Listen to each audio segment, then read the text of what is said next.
തമിഴ് നടന്മാരിൽ മലയാളികൾക്ക് ഒരു പ്രത്യേക സ്നേഹമുള്ള നടനാണ് ചിയാൻ വിക്രം. കാരണം വിക്രമിന്റെ തുടക്കകാലത്ത് ഒരുപാട് സിനിമകൾ മലയാളത്തിലാണ് സംഭവിച്ചിട്ടുള്ളത്. ഇന്ന് നമ്മൾ സംസാരിക്കാൻ പോകുന്നത് വിക്രം എന്ന നടനെ കുറിച്ചല്ല, വിക്രം എന്ന ഡബ്ബിംഗ് ആർട്ടിസ്റ്റിനെ കുറിച്ചാണ്.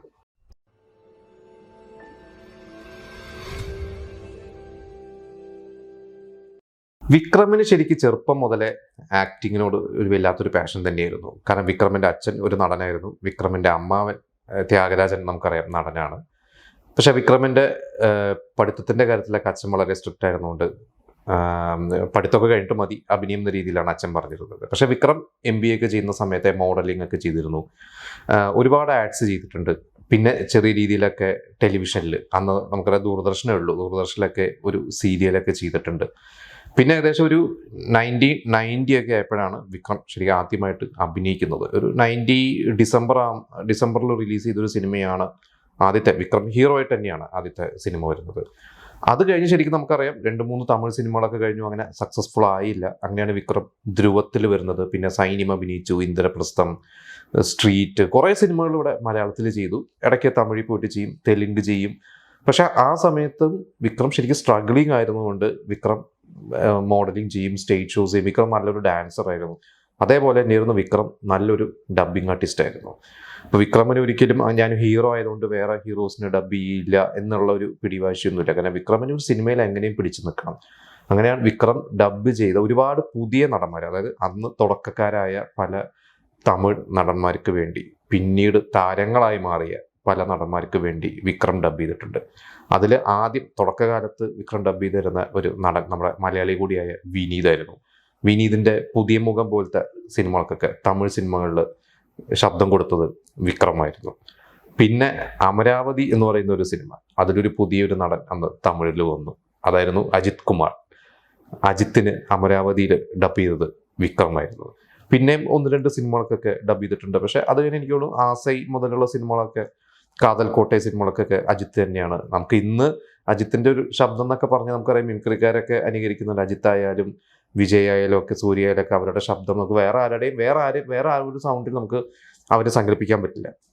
പക്ഷെ തുടക്കകാലത്ത് അജിത്തിന് അമരാവതി, നമുക്ക് ഇന്ന് നിങ്ങൾ അമരാവതിയൊക്കെ ഒന്ന് എടുത്ത് കണ്ടാൽ മനസ്സിലാവും. കാരണം അതിൽ വിക്രം വളരെ ഒരു അജിത്തിന്റെ പോലത്തെ ഒരു പുതിയൊരു നടന് വളരെ സോഫ്റ്റ് ആയിട്ടുള്ള ക്യൂട്ടായിട്ടുള്ള രീതിയിലാണ്, ആ ഒരു മോഡുലേഷനിലാണ് വിക്രം ഡബ് ചെയ്തിരിക്കുന്നത്. പിന്നെ ഡാൻസറായി വന്ന് ഒറ്റടിക്ക് ഹീറോ ആയി മാറി, ഒരു എന്താ പറയുക, ഒരു ട്രെൻഡായി മാറിയ ഒരു നടനുണ്ട് പ്രഭുദേവ. പ്രഭുദേവന്റെ ഏറ്റവും വലിയൊരു ഹിറ്റ്, നമുക്ക് പ്രഭുദേവ എന്ന് പറയുമ്പോൾ തന്നെ നമ്മുടെ മനസ്സിലേക്ക് വരുന്ന സിനിമയാണ് കാതലൻ. കാതലൻ സിനിമയിൽ വിക്രമാണ് അതിൽ പ്രഭുദേവയ്ക്ക് ഡബ് ചെയ്തിട്ടുള്ളത്. കാതലൻ കഴിഞ്ഞിട്ടുള്ള പ്രഭുദേവയുടെ ചില സിനിമകൾ, അതിൽ മിൻസാര കനവ്, പിന്നെ വേറെ 1-2 സിനിമകൾക്കൊക്കെ വിക്രം തന്നെയാണ് ഡബ് ചെയ്തിരിക്കുന്നത്. അതായത് വിക്രം അപ്പോഴും അഭിനയിക്കുന്നുണ്ട്, ഹീറോ ആയിട്ട് അഭിനയിക്കുന്നുണ്ട്. മലയാളത്തിലും തമിഴിലൊക്കെ ഓടി നടന്ന് അഭിനയിക്കുന്ന ഒരാളാണ് വിക്രം. പക്ഷെ ഇവരൊക്കെ വിളിച്ചു കഴിഞ്ഞാൽ പോവും അവർക്ക് ഡബ് ചെയ്യും. കാരണം വിക്രമിനും സക്സസ്ഫുൾ ആവണം, വിക്രമിന് പിടിച്ചു നിൽക്കണം എങ്ങനെയെങ്കിലും. പിന്നെ ഒരു നടനാണ് അബ്ബാസ്. കാരണം അബ്ബാസ് ഒരു ഒറ്റ സിനിമ കൊണ്ട്, ഒരു കാതൽ ദേശം എന്ന് പറയുന്ന ഒരൊറ്റ സിനിമ കൊണ്ട് ഒരു ശരിക്കും സൂപ്പർ സ്റ്റാർ ലെവലിലോട്ട് വരേണ്ട ഒരു നടനായിരുന്നു. കാരണം അബ്ബാസ് തന്നെ ഒരു ഇന്റർവ്യൂവിൽ പറഞ്ഞിട്ടുണ്ട്, അബ്ബാസിനന്ന് വളരെ ചെറുപ്പം, 20 വയസ്സോ ഒക്കെ ഉള്ളൂ കാതൽ ദേശത്തിൽ അഭിനയിക്കുമ്പോൾ. കാതൽ ദേശം റിലീസ് ചെയ്ത് അബ്ബാസ് അന്ന് രാത്രി ഒരു ഹോട്ടലിലാണ് താമസിക്കുന്നത്. പിറ്റേ ദിവസം രാവിലെ ആ ഹോട്ടലിന്റെ പുറത്ത് മുഴുവനും കുറേ വാഹനങ്ങളാണ്. അപ്പം എന്താണെന്നറിയില്ല, അപ്പോൾ ഹോട്ടലുകാർ പറഞ്ഞു അബ്ബാസിനെ കാണാൻ വന്നിട്ടുള്ള അബ്ബാസിനെ. ആ സിനിമ കഴിഞ്ഞ അബ്ബാസ് ഒരു ഒറ്റ രാത്രി കൊണ്ടൊരു സ്റ്റാറായി മാറി. ആ സിനിമയ്ക്ക് അബ്ബാസിനെ ഡബ് ചെയ്തത് വിക്രമാണ്. അത് കഴിഞ്ഞിട്ട് കണ്ടുകൊണ്ടേൻ എന്ന് പറയുന്നൊരു സിനിമ, ആ ഒരു സിനിമ വരെയൊക്കെ ശരിക്കും ഒരു അബ്ബാസ് ഒരു സ്റ്റാർ തന്നെയാണെന്ന്, സ്റ്റാർ ലെവലിൽ നിൽക്കുന്നതിന്. ഒരു 2000 കഴിഞ്ഞ് കുറച്ച് കാലം കഴിഞ്ഞിട്ടാണ് പിന്നെ അബ്ബാസ് ഒന്ന് താഴെ പോയി. പിന്നെ അബ്ബാസ് അഭിനയത്തിൽ നിന്ന് മാറി, അബ്ബാസ് വിദേശത്തേക്ക് പോയി. ഇടയ്ക്കൊക്കെ വന്ന് അഭിനയിക്കാറുണ്ട്.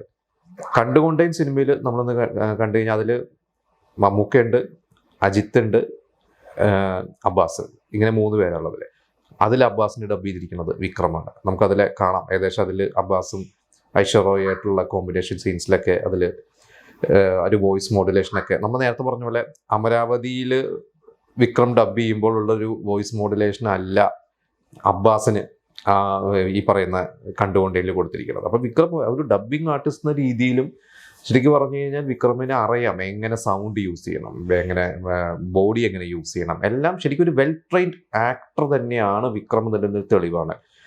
ആ ഒരു ടൈം കണ്ടുകൊണ്ടതിനൊക്കെ റിലീസ് ആവുന്ന ഒരു ടൈമിൽ തന്നെയാണ് വിക്രമിന്റെ സേതു എന്ന് പറയുന്ന വിക്രം ഹീറോ ആയിട്ടുള്ള വിക്രമിന്റെ കരിയറിലെ ടേണിംഗ് പോയിന്റ് ആയ സിനിമ റിലീസ് ആവുന്നത്.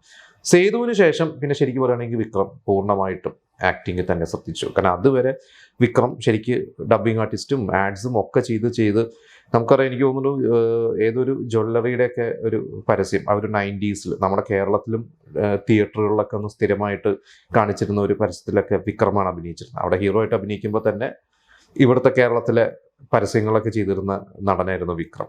ഇതുകൂടാതെ ചില ഡബ്ബിങ് സിനിമകൾക്കും വിക്രം ശബ്ദം കൊടുത്തിട്ടുണ്ട്. അതിലൊന്ന് നമ്മുടെ സ്വന്തം ജയറാമേട്ടൻ്റെ കടിഞ്ഞൂൽ കല്യാണം എന്ന് പറയുന്ന സിനിമ. അത് ഡബ് ചെയ്തിട്ടൊന്ന് തമിഴ്നാട്ടിൽ ഇറക്കിയപ്പോൾ ജയറാമേട്ടന് നായകന് ശബ്ദം കൊടുത്തത് വിക്രമാണ്. ശരിക്കും ജയറാമേട്ടൻ അല്ലാതെ തമിഴ് സിനിമയുടെ ജയറാമേട്ടൻ തന്നെയാണ് ശബ്ദം കൊടുക്കാറുള്ളത്. പക്ഷേ ഈ സിനിമയ്ക്ക് അന്ന് വിക്രമാണ് ഡബ് ചെയ്തത്. പിന്നെ ഗാന്ധി എന്ന് പറയുന്ന നമുക്ക് എല്ലാവർക്കും അറിയാവുന്ന സിനിമ, ആ സിനിമയും തമിഴിൽ കുറച്ച് കാലം കഴിഞ്ഞിട്ടാണ് തോന്നുന്നു തമിഴിൽ അത് വീണ്ടും ഡബ് ചെയ്ത് റിലീസ് ചെയ്തിരുന്നപ്പോൾ വിക്രമാണ് അതിൽ നായകന് ഡബ് ചെയ്തിരിക്കുന്നത്.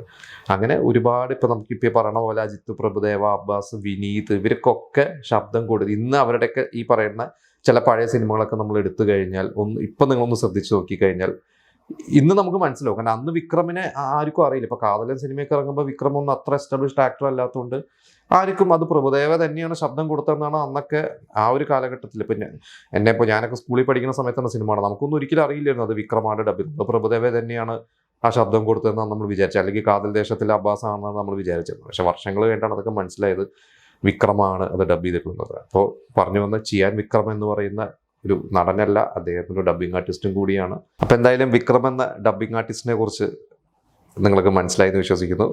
എന്തായാലും ഇനി വിക്രം സ്റ്റാർ ആയ ശേഷമുള്ള സിനിമകളെക്കുറിച്ച് ഇപ്പം നമ്മൾ നേരത്തെ പറഞ്ഞു കണ്ടുകൊണ്ടേലാണ് ലാസ്റ്റ് വിക്രം ഡബ് ചെയ്തത്. അതിന് ശേഷം വിക്രം അങ്ങനെ ശബ്ദം കൊടുത്തിട്ടില്ല. അത് കഴിഞ്ഞിട്ടാണ് നമുക്കറിയാം ജെമിനി പോലത്തെ സിനിമകളിലൂടെയൊക്കെ വന്ന് ഇന്ന് എവിടെയോ ഇന്ത്യ മുഴുവൻ അറിയപ്പെടുന്ന നാഷണൽ അവാർഡ് വിന്നറായ നടനാണ് വിക്രം.